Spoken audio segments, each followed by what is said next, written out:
Hi, everyone. Welcome to SOC Live, a Facebook Live event sponsored by the School of Communication at American University. I am Professorial Lecturer Jason Malika, a member of the Strategic Communication or the Public Communication Division at American University in the School of Communication. Glad that you could all join us today for this SOC Live event, which we'll be talking about TikTok and Twitter and whether you should love it or leave it. I am thrilled to be here today to be able to chat about this. It's something that has been part of my life for the last, I guess since 2009, when social media really took to the atmosphere of our digital platforms now. But most importantly, I'm glad to be joined by one of our wonderful graduate students in the School of Communication, Miles Newton. Miles, thank you so much for being here. And it would be great if you gave everyone a little bit of a background on yourself and how you got to this point here in SOC. Absolutely. First of all, thank you so much for having me. This is an incredible opportunity, and I'm super excited to kind of get into the nitty-gritty of why this conversation is so important. But hello, everyone. My name is Miles Newton. I'm currently a master's student in the Strategic Communication program within the School of Communication. I'm originally from Bardstown, Kentucky, just a little bit of background. And within my undergraduate years, I studied biology.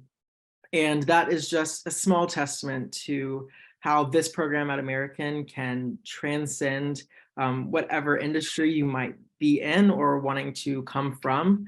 And so kind of on that line, I think that how I got here and how this conversation has started is that I have somewhat of a unique perspective coming into communications from a STEM field, but yet the conversation of social media and what's happening with Twitter and TikTok is something that transcends, again, the industry. So every single business that is in STEM, or let's say a financial industry, this is an important conversation to be having because this scenario has implications for every professional that is on these platforms. Jason, could you give us a rundown of what is happening with Twitter? What is happening with TikTok? Why are we talking about this today? Well, we're not just unfortunately talking about the popularity of them in the sense of how many people are using them.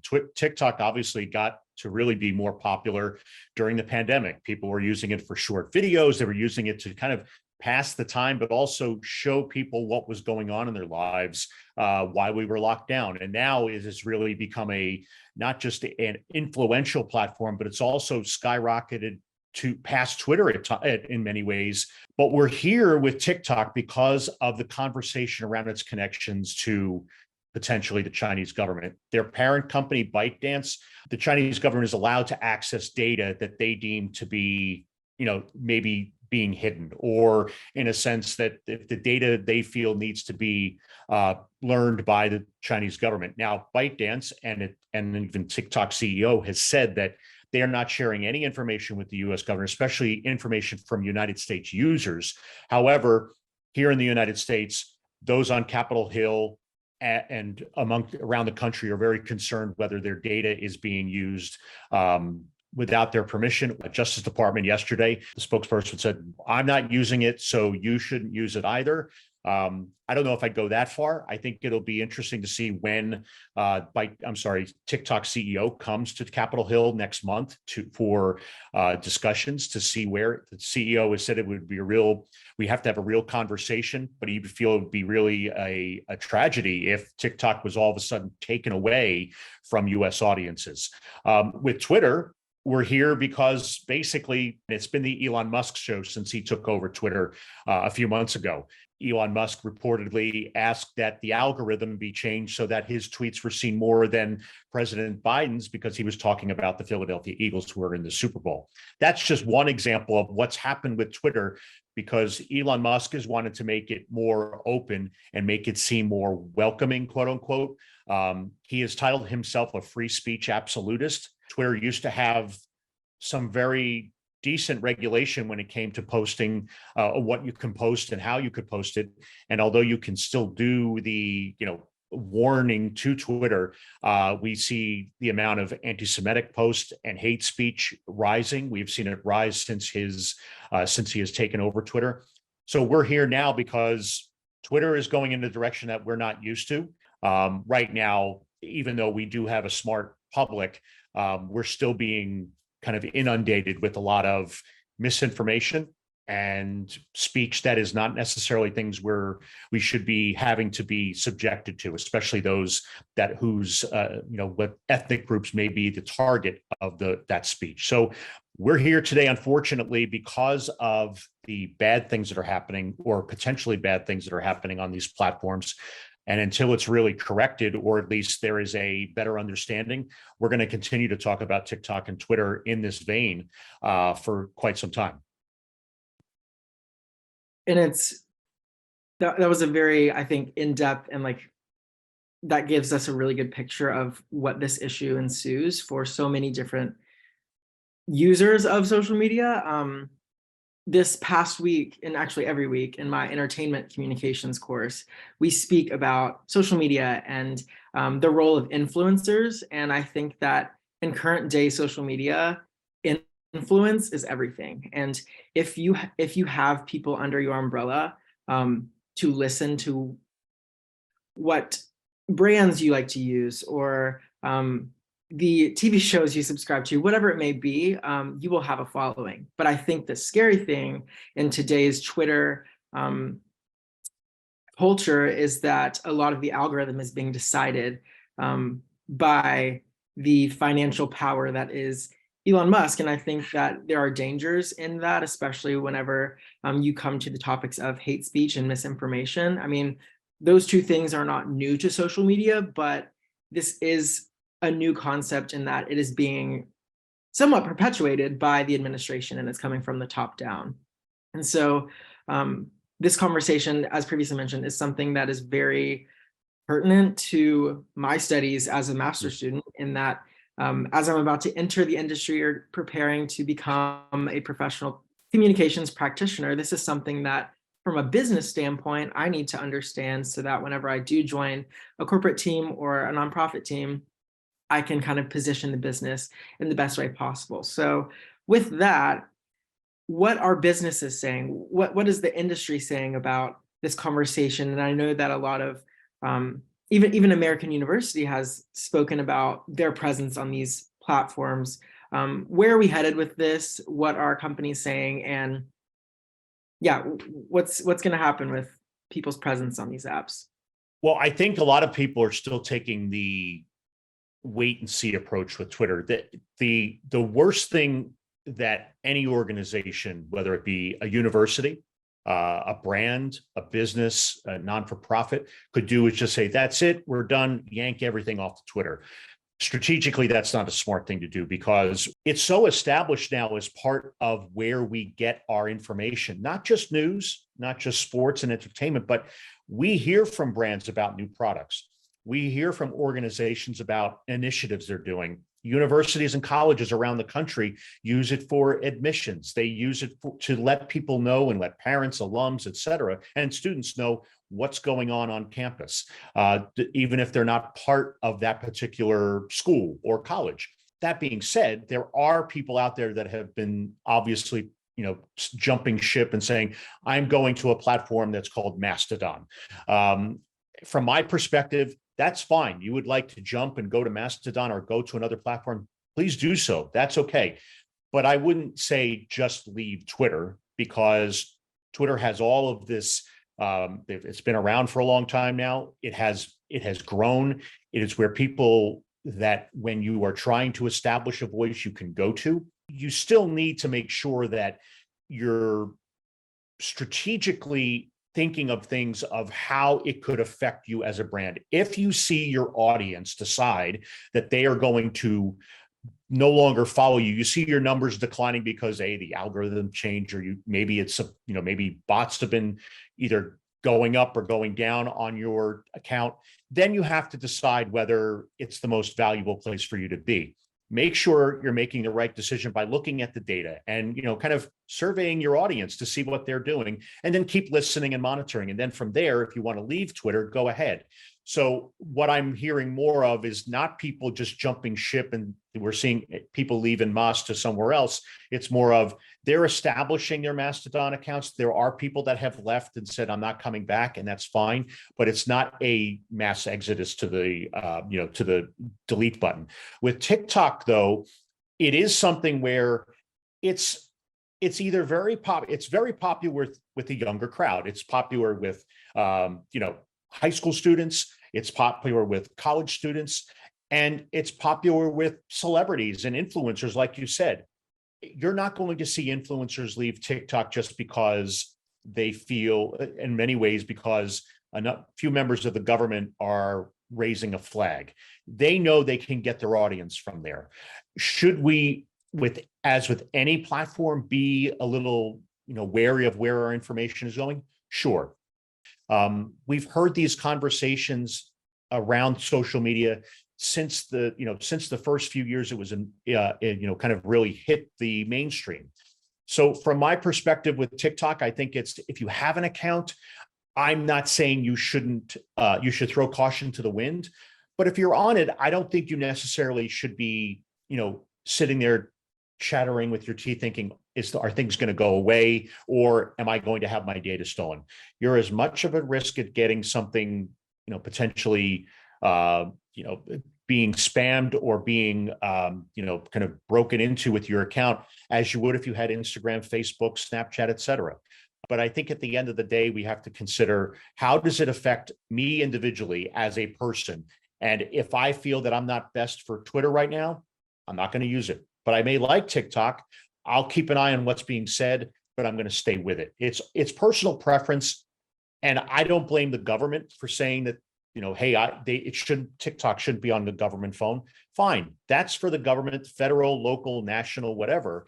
But I don't think punishing the American public if they want to be on it in a way, that it should be something that is sort of, we throw the baby out with the bathwater, as they say. Yeah, and I think that as from a business standpoint, I feel like we've seen some of these larger brands almost feel a moral responsibility to be like the change maker and kind of come back to the drawing board and say, okay, so what are we going to do to keep our influence? Do we move our ad dollars elsewhere, which has come in from the Facebook Live comment from Valerie Simon. But I think that this is such a complex issue, because I would venture to say that a lot of the general public individually doesn't understand the depth of this issue. And it's kind of an out of sight, out of mind thing. But when it gets down to it, I think it's really important for businesses and individuals alike to be knowledgeable and aware of these situations so that they can make those decisions for themselves. And for example, I am lucky enough to be like a student at American University, where these conversations are very regular within the classroom, within the hallway, just like walking on campus with friends. These topics are in daily conversation, but for your average user, maybe this is something that they're not so aware about. So I think the issue is complex, it's nuanced, and continually developing. But kind of onto the chat from Facebook, do you think that it is a viable option for businesses to begin spreading their influence and maybe moving their ad dollars elsewhere? Because I think let's say for an example, Wendy's, like some popular fast food brands, I think have notorious reputations on social media for the way that they use Twitter, for example.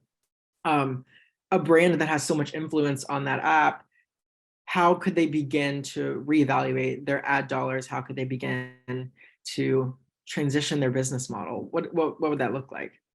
Well, I think, as with any brand organization, you're always looking at a way where your ad dollars can be used the best. There was some surprise a number of years back when there were companies saying, we're not doing any traditional ads during the Super Bowl. We're doing all our ads on digital. We're moving everything to Twitter. We're going to pump it so that way it goes to YouTube, things along those lines. So it's not surprising that companies would reassess. Look, it's like I said earlier, in strategic communication, and when you're thinking of your business model, you have to find out where, through research, through looking at your analytics, and basically if you're monitoring and listening to the conversations and you see your audience sort of either starting to get a little thinner, or they're not sort of going back and forth with you a lot, then you have to figure out where you're going to get either a new audience or where the current audience is going. So it's all about research. It's always about looking at the data and reassessing along the way. I would fathom to think that there are many people, many organizations, especially whether it's a small or a huge brand, that they're going to look at the data to say, look, how can we make sure that we're getting the most for our money? If we're not going to do 100% spend on Twitter, we have to make sure that it's, both on television, maybe in print, digital ads on websites, and sponsored posts on Facebook, Twitter, et cetera. So it's not surprising that brands and organizations and businesses would reconsider their spending, because that's something that should be done regardless. You should always be evaluating. You should always be looking to see how you can gain or improve your audience, how you can kind of solidify it even more with those that are currently part of your audience, without understanding where you are at the start or where you are midway is going to make your foundation stronger. And to the point about whether it's moving ad dollars from Twitter to somewhere else, you just kind of look at how. I'll take the Super Bowl, for example, because that was the most recent big event on television. You look at how, say, a Marvel Studios, they didn't put the whole trailer up on television, because you think for a 2.5-minute trailer, that's going to cost, it would have been, it's like billions of dollars, especially how much you have to spend on a Super Bowl ad. So they did a quick ad, boom, go to YouTube to see the trailer. Okay, that's 30 seconds. It's a spend, but it's not what they would normally, that they could say, we're going to spend for 2.5 minutes. What people then do is, or what Marvel has done, is then push it out on Twitter, Facebook, YouTube. They'll tease it on Instagram, all of those platforms. So they understand the smart way to go. They've been doing it so well for years now, but brands are thinking the same way. And they're also looking to see actually how they can do some sort of, kind of advertising on TikTok as well. Look at not just TikTok, but look at how it works with Instagram now. You're able to, click and go to the actual and buy something on Instagram.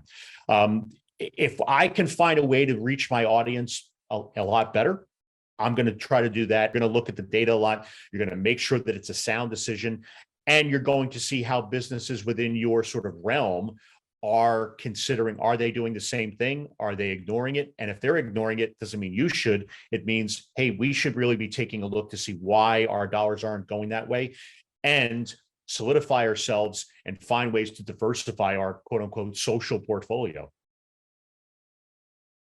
I think exactly what you just said is the reason that this is such a dynamic issue, is because for so long, so many brands and businesses have relied on social media to be like a game changer in the way that they produce revenue.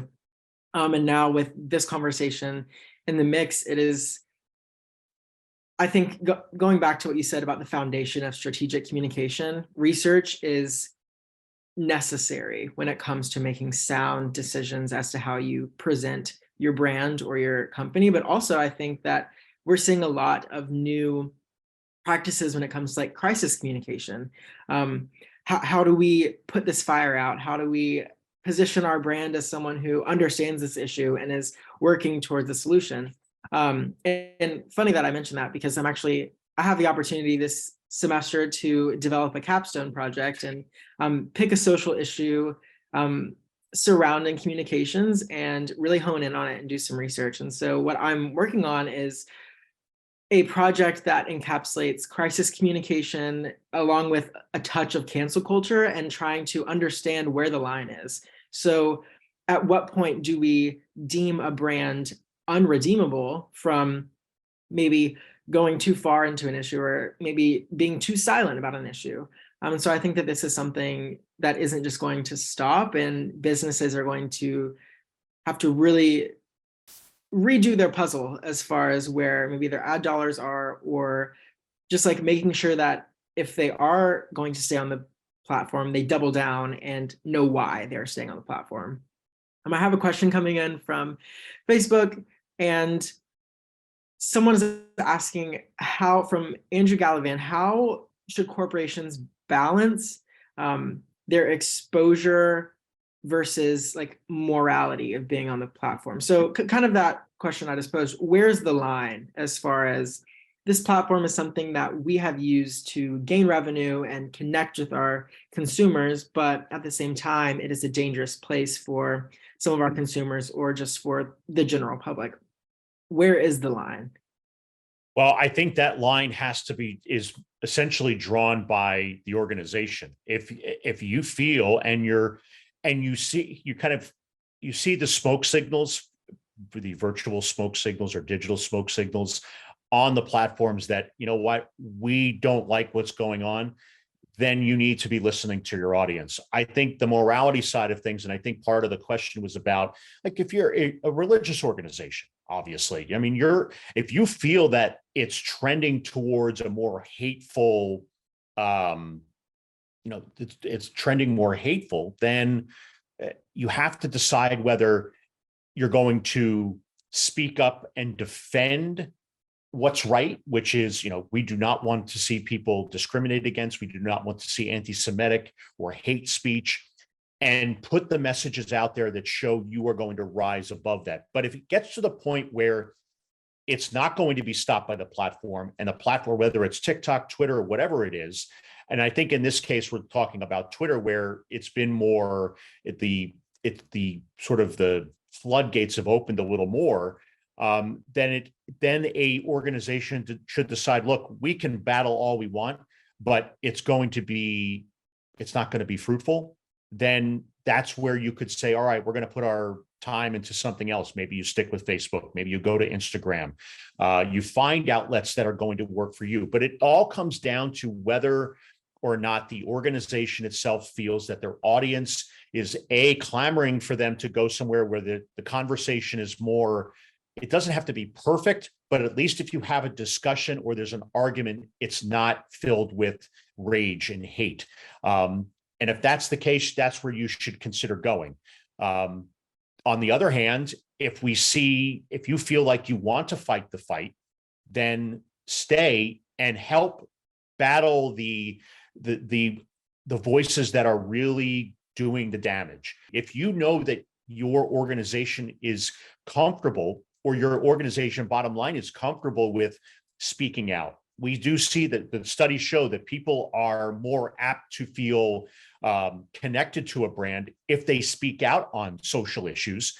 That could be a boon to your audience and to your, I don't mean to say bottom line in the sense of financially, but it could be a boon to your bottom line of getting people to follow you or even come to your organization, whether it be a religious organization or maybe it's a non-for-profit. So I think it's all about consideration. And if it is a morality clause inside of your organization, you feel it doesn't match up with what you really believe and it would be counterintuitive for you to stay, then by all means, find a place that's going to make your organization and the people that follow you and its potential new followers feel more comfortable and feel more welcoming. And I think this issue, and exactly what you just said, is coming at such an interesting and dynamic time in American history, where over the past 6 years, we have seen a lot of divides in our country as far as social issues, but also politics and the way that our country interacts with one another on a bipartisan level. And I think that this issue in specific sometimes can perpetuate the spreading of misinformation for both sides of the spectrum. And so this is a conversation that is really important for everyday people to understand as far as where they're getting their information, with the morality or not, and what brands they are supporting on these platforms. And so I think it's really important for people to do their research and understand who they're supporting on these platforms if they do stay to choose, or if they do choose to stay.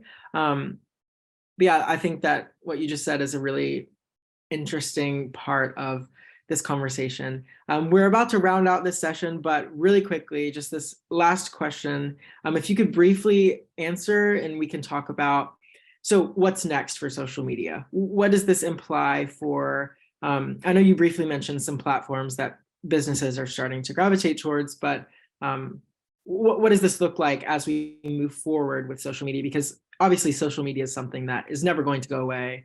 It is ingrained into our society as much as breathing air at this point. So what does it look like in the next few years, 10 years, 20 years?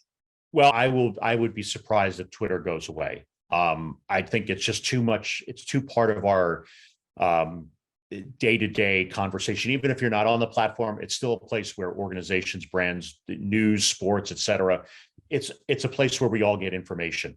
I would say from the perspective of platforms where I'm not sure, and I mentioned Mastodon earlier, I'm not sure that will be the place to go, because it's not like Twitter. It has Twitter capabilities, or it has Twitter similarities, but it doesn't have the reach that Twitter does, obviously. And Twitter has, over the years has grown.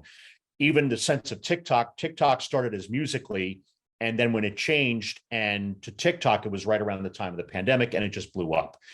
As far as other platforms right now, again, I think it's keeping an eye on the current ones that are sort of adapting and maybe changing a little bit would be important. But I think as of right now, I wouldn't say there's one that you've got to rush through or rush to. If you want to check out Mastodon, go right ahead. But I'm not certain that any of these other platforms right now that are out there will be the ones that say, okay, it's going to be the competitor for Twitter. All of these networks work well together.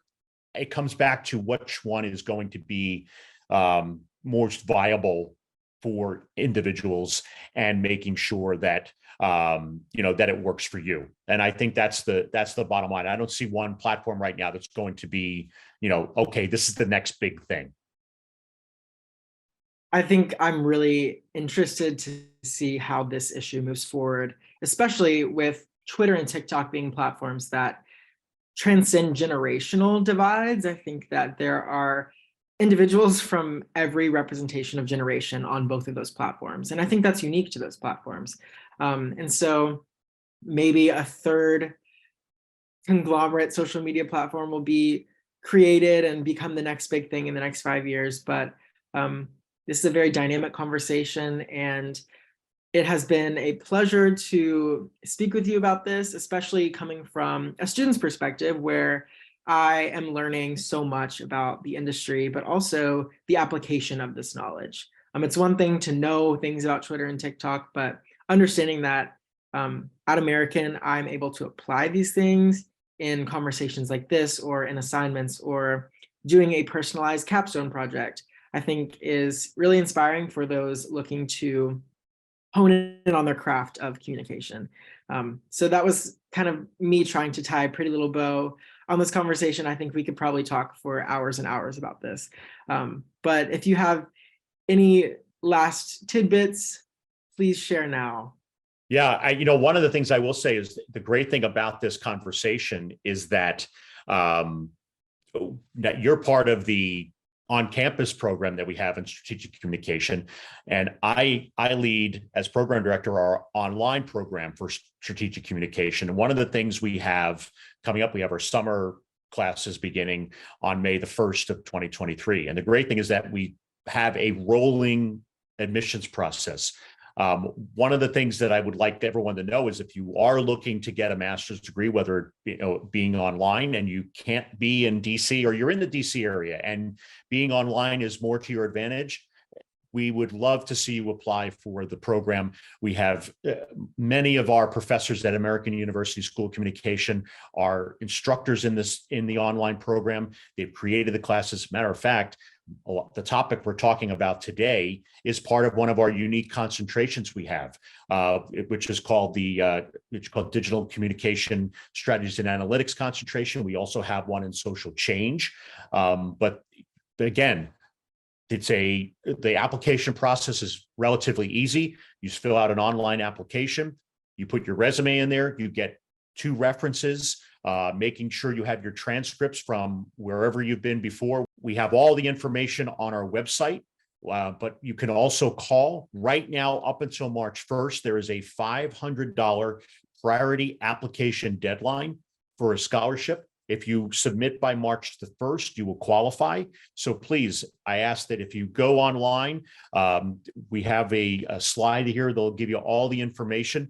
There's a phone number there you can call and get more details. But again, we would love to have you have the opportunity to be a part of the program. I think you'll find it rigorous, but also enriching. We have seen many of the people that have been part of the program go on and not only do more with their career, but the placement as far as advancement and getting jobs in the field are very high. And it's over 90% that we've had to this date. So you can reach out to me by email, but you can also dial the number and get more information as well. We would love to have you part of the program. I'd love to see you in classes.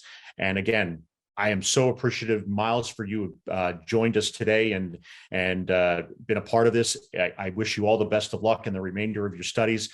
Well, I appreciate that. And I just want to reiterate that these opportunities are not specific to the in-person program. And I think that's something that maybe a potential student needs to hear, and that American is dynamic and that they offer so many seats at these tables for all of their students. And so would definitely echo that and recommend looking into this program. It has absolutely changed the way that I view the world, and using words, they're powerful. And so, yeah, thank you so much for allowing me to be a part of this conversation. It's been a blast. And yeah. Thanks, everyone. Thanks, Miles. And thanks All to right, everybody thank you, for coming. everyone.